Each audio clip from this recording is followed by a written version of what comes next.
Hola, muy buenas. Os damos la bienvenida a Radio Aleris, tu podcast de alimentación.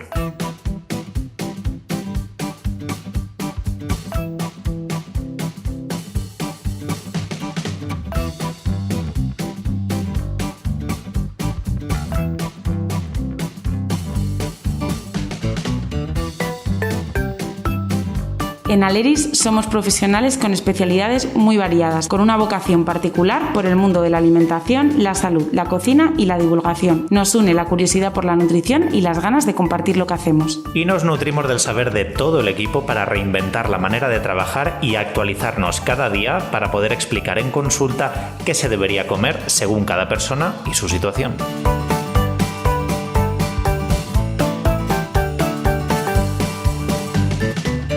Los trastornos de la conducta alimentaria son cada vez más comunes. Sabemos que existen, pero ¿se pueden prevenir?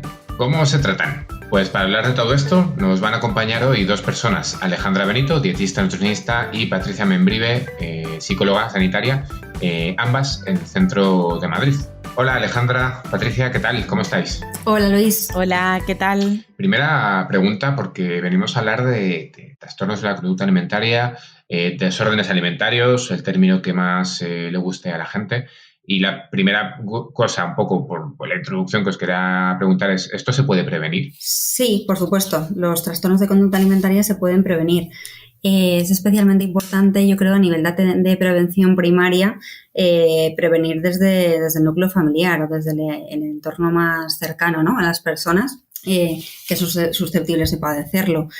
En este sentido, dos claves. Primero, ofrecer un buen ejemplo a los menores de qué es una buena relación con la comida y, fundamental también, fomentar una buena relación con el cuerpo, evitando las críticas hacia el cuerpo, evitando cualquier comentario, incluso cuando se hacen como una intención, comentarios que intentan ser elogios o positivos, tratar de evitarlos a toda costa. Y en relación con la comida, fundamental, acciones tan sencillas como comer en familia, no categorizar alimentos, no culpar. En este sentido, Alejandra también puede contarnos, qué entiende ella también por esa buena relación con la comida. Sí, yo creo que es importante también que desde, por ejemplo, el colegio, donde los niños y las niñas pasan muchísimo tiempo, se empiece a trabajar en una relación saludable con la comida, en entender que puedes comer muy saludable y está genial, pero no culpabilizar si por ejemplo, un niño trae otro tipo de alimentos. Creo que aquí también en la prevención juegan un papel fundamental las redes sociales. ¿Cómo nos relacionamos con ellas? ¿Qué papel tienen para elegir nuestra alimentación? ¿Qué papel tienen en nuestra relación con el cuerpo? Porque ahí también,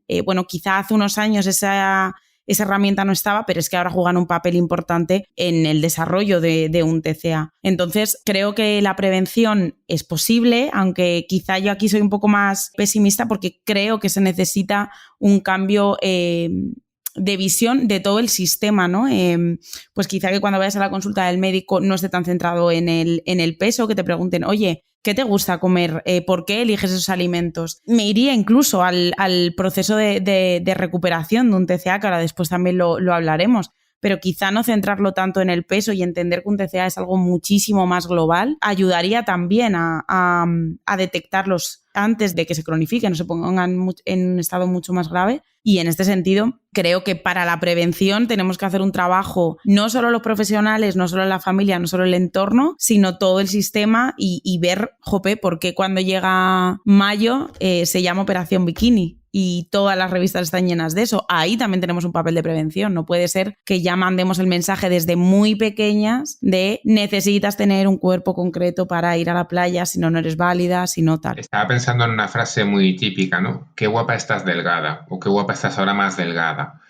Una frase que puede ser destructora para muchos momentos si no sabes muy bien el contexto con el que estás jugando y sin embargo es, hoy ponte algo negro porque te hace más delgado o más delgada, que es una cosa sobre la que hemos, quien no ha caído es que vive quizá en otro planeta, ¿no? Totalmente de acuerdo, Luis. Además, como dices, es que es algo que está muy normalizado, que se hace como una intención, pero al decir eso no sabemos qué conductas podemos estar reforzando, ¿no?, en esa persona. O simplemente que ¿quiénes somos para opinar? Bueno, es que eso, está la norma esta, ¿no?, de los 5 segundos, lo que no pueda cambiarle en 5 segundos no se lo digas, ¿no? Y creo que aquí también con todo esto de oye, halagar la delgadez, no sabes lo que le ha llevado a estar más delgada. quizá ha tenido un duelo, quizá ha tenido un proceso de pérdida, quizá está pasando un momento muy, muy malo en su día. Entonces, cuando tú premias o aplaudes una delgadez, quizá te estás aplaudiendo que esa persona esté mal sin saberlo. Entonces, deberíamos de revisar también por qué opinamos. Porque opinamos y porque establecemos esa asociación con el peso y sí que me gustaría hacer un matiz que cuando hablamos de delgadez no hablamos solo de que se haya perdido peso, que haya un infrapeso, un bajo peso. La delgadez también es una cuestión de volúmenes, de cintura, de cadera, de brazo, de otras medidas que podemos utilizar más allá del peso y que de hecho se deben de utilizar para huir del pesocentrismo. Esto creo que también tenemos un programa que hablábamos de este tema con Carolina. Hay que huir del pesocentrismo, hay otras medidas que podemos utilizar y que al final cuando vemos la visión de delgadez no hablamos solo del peso, hablamos de una serie también de esto, cintura, cadera, de volumen, que al final también cuenta. Estamos hablando de cosas... Sí. No, perdona, Luis, solamente un matiz que además, más allá de la consulta, ¿no? En entornos esos más cotidianos a nivel familiar y demás, al final lo que asociamos es delgadez con bien y gordura con negativo, ¿no? Igual que hace 3 siglos se asociaba justo lo contrario, ¿no? Gordura con bien y delgadez con mal. Pues hemos cambiado ese canon, hemos cambiado ese estereotipo, pero seguimos asociando una voluptuosidad con una cuestión del bien o el mal cuando igual ni bien, igual ni mal. Pero es que además, claro, esto vuelve un poco a lo mismo, viene muy movido por todos los mensajes que nos llegan. Tú abres una revista de moda dirigida principalmente al público femenino y es como 5 tips para lucir más delgada. Claro, tú ya estás mandando ese mensaje de, oye, no, tu cuerpo lo tienes que esconder porque tienes que verte más delgada. Y además es importante señalar que es verdad que el TCA o los TCA se pueden aparecer en hombres, por supuesto que pueden aparecer, pero no podemos perder de vista que la inmensa mayoría que lo padecen son mujeres, porque los mensajes de delgadez, presión por el cuerpo, presión por estar delgadas, presión por tener o cumplir un canon de belleza concreto, por estar a dieta, la mayoría es a mujeres. Esos mensajes se llama operación bikini o bikini que se pone Manolita, no bañador que se pone Manolo, y esto es importante no perderlo de vista. Que hay un fuerte sesgo de género hacia el mensaje que puede dar lugar a que se desarrolle o que se motive este TCA. Y enlazando con esto, es una enfermedad que al final es multicausal. No hay un único factor, es decir, no solo por lanzar un mensaje de qué guapa estás delgada, quizá estamos motivando a, pero sí que podemos estar minando sobre esa piedra, ¿no? Picando esa piedra. En este aspecto, en redes sociales sobre todo se plantea muchas veces, no, tú eres el causante de, no, esto está motivando a esto, pero estamos hablando de que es causal. ¿Qué factores son los que intervienen dentro del desarrollo de TCAs? Como decíamos en redes sociales, bueno, las adolescentes están sometidas a todo tipo de contenido, ¿no? Efectivamente, o sea, al final vienen muy motivadas, las adolescentes están expuestas a mucho tipo de contenidos, muchísima presión por tener ese cuerpo, ¿no? Por ser delgadas. Entonces, al final, no es que pueda ser el causante del TCA, pero es verdad que es una piedrecita que se va sumando a la mochila que quizá ya tenga muchas piedrecitas y vaya pesando. Al final es algo muy global, ¿no? De múltiples causas. Muchas veces se responsabiliza a la persona que lo padece y hay que tener claro que esa persona no elige tener un TCA y que no es algo, o sea, yo sí que he llegado a escuchar frases de, bueno, son cosas de la edad, es simplemente pues que no quiere comer. No, o sea, la comida básicamente es un síntoma de todo lo que hay detrás, de todo, de algo muchísimo más profundo y de algo que se lleva además fraguando durante muchos años. Esto no es un día que se despierta y aparece. Eso, lo que decimos, ¿no? La mochilita a la que le vas echando piedras y al final hay un día que esa mochila se cae porque ya pesa mucho. Efectivamente, dentro de esa mochila además sabemos que hacer una dieta muy restrictiva, una dieta nada saludable, es uno de los factores precipitantes más determinantes para desarrollar el trastorno. Y esto muchas veces viene de redes sociales, de esas revistas, así que en mi opinión, no sé qué pensáis vosotros, hay que hacer un poco de control respecto a qué contenido se expone a los menores, por ejemplo. Creo que es importante hacer un control sobre el contenido al que se exponen a los menores, pero también servir como ejemplo, porque es súper común que en pacientes que han padecido o padecen un TCA, su familia, por ejemplo su madre, tenga un historial de dietas importante. Es muy difícil que tú llegues a desarrollar una relación saludable con la comida y que te relaciones bien con tu cuerpo cuando tú has visto que tu madre lleva haciendo dietas toda su vida para intentar adelgazar y conseguir un cuerpo a través de la restricción, del castigo, de la culpa. Entonces, ahí nos va a costar siempre aprender una relación con la comida saludable porque llevas viviendo todo lo contrario toda tu vida. Eso es.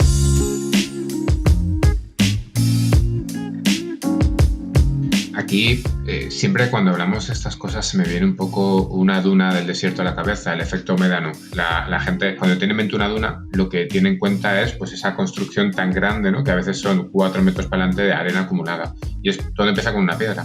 Hay una piedra que poco a poco forma un montículo y la arena eólica va dando en una parte y se va sedimentando hasta el punto de que una piedrecita de una gravilla forma una duna de 4 metros. Pienso mucho en ese efecto cuando hablamos de este tipo de cuestiones que tienen tanta parte contextual, tanta parte biopsicosocial. Así como hay muchas enfermedades que son funcionales u orgánicas, y estoy pensando en síndrome de Crohn, estoy pensando en diabetes tipo 1, que son al final tienen un componente genético, un componente orgánico brutal, otras que tienen un efecto contextual más grande, como puede ser unos tipos de tumor, como cáncer de pulmón o cáncer colorectal. Estos tienen un fuerte componente contextual. No sé si se habla de tendencia genética, creo que no. Entonces tiene un componente contextual increíble y que muchas veces se inicia precisamente de esto mismo, ¿no? De cómo la familia ha ido enrasando un mensaje, lubricando un mensaje que se te inserta en el lóbulo prefrontal y ya no sale. Uh-huh. Ya eso no hay manera de quitártelo. Esto lo vemos mucho en consulta, ¿verdad, Alejandra? Al final, cuando trabajamos con familias, trabajamos mucho toda esta idea de, por ejemplo,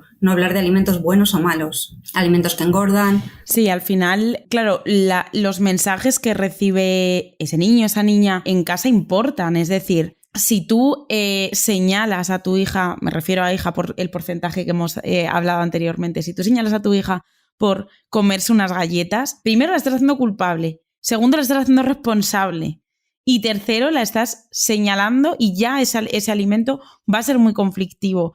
Muchas veces, en casos, por ejemplo, de atracones, vemos que los atracones se producen con alimentos a los que bien de pequeña te han prohibido o bien tú misma te has restringido porque son malos, porque te engordan y tal. Entonces, quizá nos compense comernos 2 galletas cada día en vez de que de repente aparezca un paquete porque no nos sabemos relacionar con esos alimentos, porque nadie nos ha enseñado a relacionarnos bien con los alimentos no saludables. Es como que tienen que estar en una parcela muy acotada, con unas normas muy rígidas y al final, claro, cuando yo en consulta, por ejemplo, lo comparo con montar en bici, ¿no? Si a ti nadie te enseña, cuando empiezas a montar en bici, nadie te quita los ruedines y te enseña a montar en bici sola, nunca, siempre te vas a caer. Pues con esto es igual. Si tú nunca te expones a voy a comer alimentos que quizás salen de mi zona de confort, que quizá durante un tiempo he tenido conflicto con ellos, si no me expongo, no me pongo en manos de profesionales para que me ayuden a gestionarlos, cuando los coma siempre voy a perder el control o siempre me van a producir un malestar,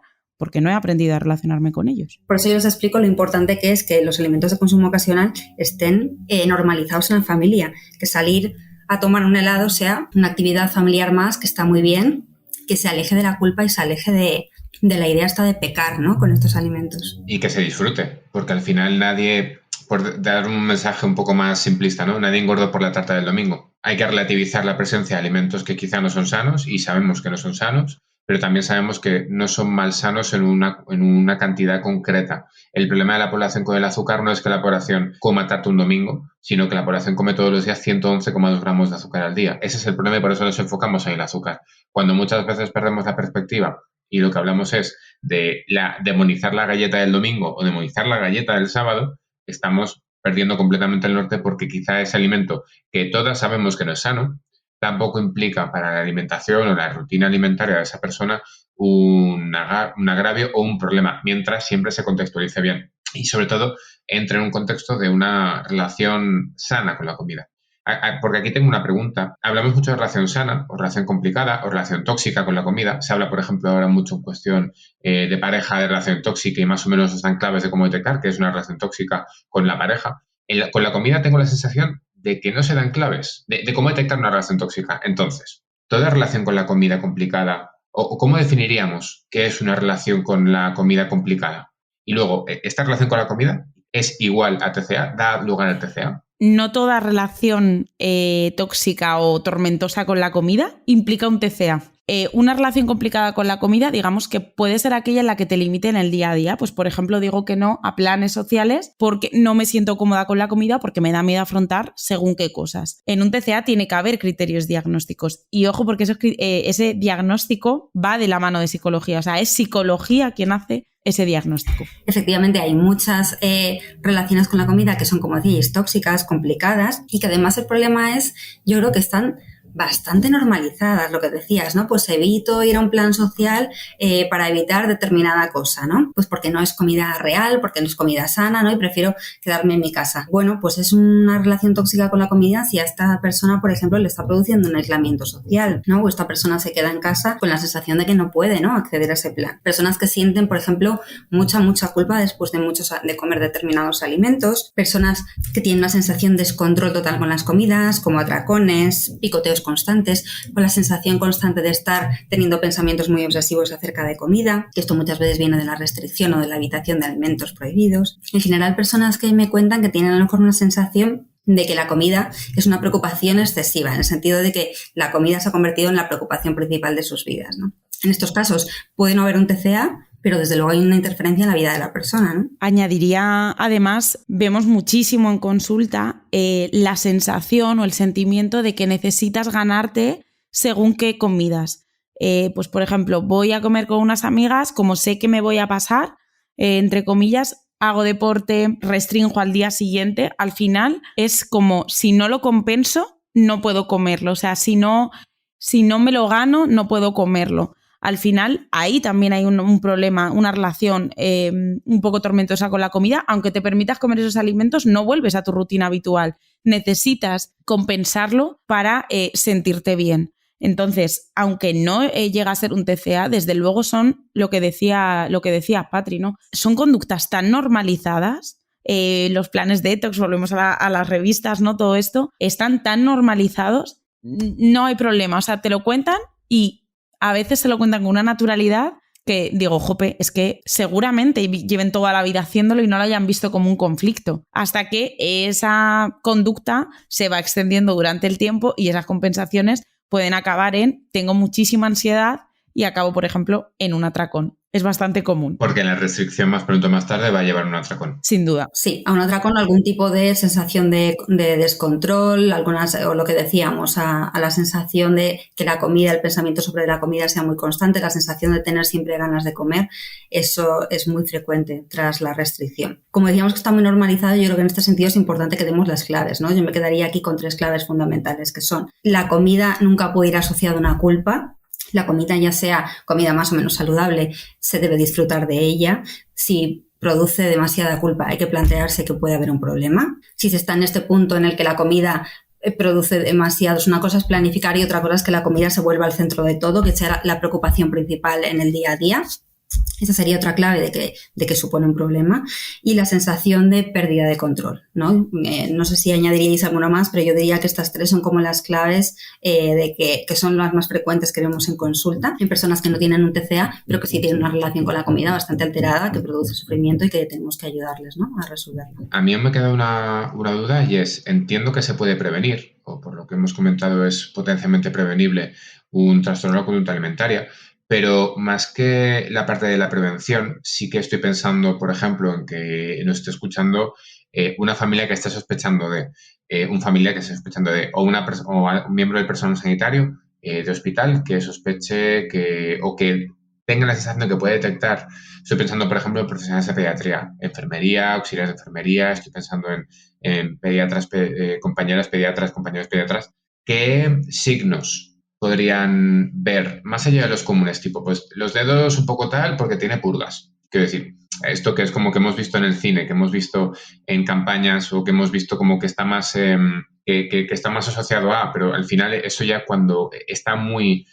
cuando un dedo tiene modificaciones por la cantidad de purgas que se ha hecho, jolín, ya llevamos mucha historia de recorrido. Estas cuestiones previas, cuando la piedrecita uno se ha hecho una de 4 metros, cuando llevamos 1,5 metros como mucho, aún se empezaba como en la arena, ¿algunas señales que se podrían identificar? Bueno, las más evidentes, el problema es que también están normalizadas, una pérdida muy significativa de peso en poco tiempo, o una ganancia, un cambio en el peso o en el volumen corporales en poco tiempo, deberían alertarnos de que algo está ocurriendo.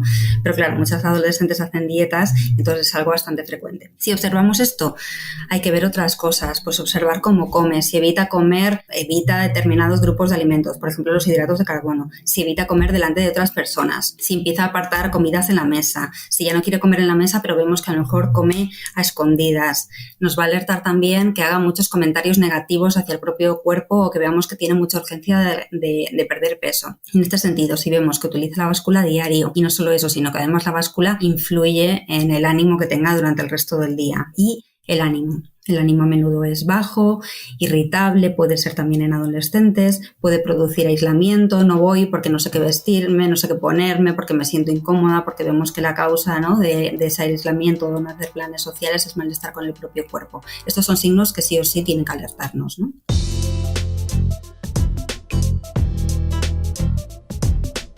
Añadiría además, por ejemplo, si todas las cuentas que siguen redes sociales tienen que ver con comida. Puede ser una banderita roja importante si la regla no está viniendo. Evidentemente eso ya lleva tiempo fraguándose, pero muchas veces se dan cuenta de que algo va mal cuando, es que llevo 4 meses sin regla. Vale, esto viene de antes. Quizá también si antes quedaba con sus amigas, quedaban a tomar algo, tal, y ahora eso no pasa, lo evita. Si se ha vuelto muy selectiva con algunos alimentos, y además añadiría algo más. Si comienza a evitar, por ejemplo, o a migrar hacia una dieta más vegetariana sin motivos éticos aparentes. Es decir, nos lo encontramos muchísimo en consulta. No es que el vegetarianismo aumente el riesgo de TCA, no.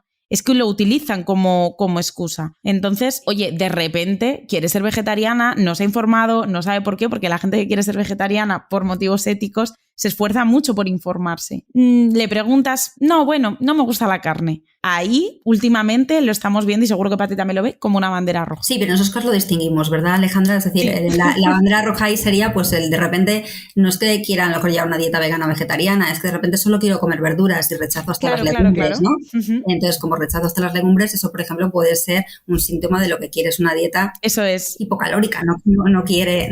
Claro, está enmascarado bajo ser vegetariana, que está bien visto, nadie me va a juzgar. Bajo una premisa de una cuestión ética, una cuestión cultural, de no hay que juzgar a la gente por decisiones que toma en base a su ética. Uh-huh. Eso es. Totalmente. Esto me lo he encontrado en consulta, por dar un matiz, a ver si me estoy colando, de manera como muy abrupta, ¿no? De repente, de un día para otro, quiero ser vegetariano. Sí, o sea, seguramente va por me he encontrado con la tarjeta de que si me están planteando no tener una restricción, voy a optar por dar una, digamos, contrapartida donde sí que digo sí se implica una restricción. Efectivamente. Uh-huh. Y también, fíjate, añadiría también si el deporte empieza a aumentar significativamente a horas que quizá no corresponde, por la noche, después de cenar, después de comer, si los pasos que hace diariamente son muy, muy altos, 20.000 pasos, 25.000. También lo he visto quizá un ejercicio muy a primera hora del día, muy temprano, como muy extenuante, simplemente porque es, o levantarte antes para hacer ejercicio porque simplemente es cuando nadie me ve. Eso, cuando nadie me ve, cuando nadie me oye, cuando nadie me escucha, nadie me controla lo que estoy haciendo. Sí, en este sentido, observar síntomas de cansancio extremo, ¿no? O cierta, se nota, ¿no?, en el ánimo, ¿no? De repente cierta apatía o de estar menos alegre, esos síntomas nos van a indicar que también está pasando algo. No sé si hemos comentado también, porque se suele asociar de forma errónea el TCA siempre a la restricción, al peso bajo, y hay otros indicadores que nos pueden indicar, pues, que está habiendo, pues, por ejemplo, conductas como atracón, como descontrol con la comida, ¿no?, que nos podrían indicar más, pues, que hay una bulimia o que hay un trastorno por atracón, pues, por ejemplo, el que aparezcan, que haya por una parte restricción y que por otra parte, pues, aparezca comida en casa escondidas, que desaparezcan grandes cantidades de la nevera o de la despensa, de forma muy abrupta, ¿no?, sin ninguna explicación. Este tipo de cosas también nos pueden indicar que puede estar habiendo atracones o que puede estar habiendo este tipo de conductas. Una vez, por dar como anécdota, en consulta me pasó que una madre me planteaba que quizá tenía algo de miedo porque ella había como una nueva conducta. Dijo, hostia, pero acabo de detectar que está esto. Y es que había días que coincidían además días con donde la persona afectada iba a hacer una serie de ejercicios. Bueno, la cuestión, el día como el día duro, ¿no?, del cole. La basura, cuando llegaba a casa, la basura la había sacado alguien y no la había sacado ninguna otra persona de la familia. Entonces, ¿por qué? Porque se estaba intentando ocultar pruebas, ¿no? Me lo he comido todo, he tirado todo lo que tenía que tirar a la basura, y lo que hago es para que nadie me pille, tiro la basura, y que son conductas a veces que en el día a día se pueden esconder o se pueden plantear como... Es como todo aquello que rompe un poco la estructura, ¿no?, de lo que sería un día a día normal. Sí, en este sentido también es importante aclarar que al final los trastornos de conducta alimentaria, los síntomas que se observan son síntomas que normalmente producen bastante vergüenza, ¿no? O malestar en la persona que los produce, y es normal que no se den de forma muy evidente y que la persona además trate de ocultarlos, porque produce vergüenza haberse dado un atracón, produce vergüenza la sensación de no tener control sobre la comida. Entonces es raro que la persona vaya a dejar el paquete de galletas vacío que se ha dejado, ¿no? Encima de la encimera, es decir, va a tratar de ocultar en las pruebas. En este sentido, esto daría para otro podcast, pero es importante que la familia lo maneje sabiendo que produce culpa, que lo maneje de forma respetuosa. Oye, he notado que pasa esto, ¿estás bien? ¿Quieres que hablemos de ello? Las familias al final, como no, es verdad que es difícil de entender a veces y es difícil de manejar, y lo viven como un engaño, ¿no? Como una forma de ¿por qué estás haciendo esto? ¿No? Por una parte no quieres comer, pero luego te comes esto, muchas veces se enfadan porque no entienden muy bien de dónde viene. Es importante entender que si la persona lo está ocultando es porque le produce una vergüenza y un malestar terrible, ¿no? Y hay que manejarlo con tacto. Pues has dado una clave que te quería preguntar a Patricia precisamente por esto, porque ¿qué consejo daríamos a las familias que están detectando algunas banderas rojas que decíamos antes? Pues eso, primero intentar obtener alguna información y de manera tranquila, respetuosa. Oye, ¿qué onda? ¿Cómo te encuentras? ¿Está pasando algo? ¿No? Sí. Ese sería un poco el mensaje. Eso es. Imagino que también el siguiente paso sería acudir a un centro sanitario, acudir a un sitio a buscar ayuda.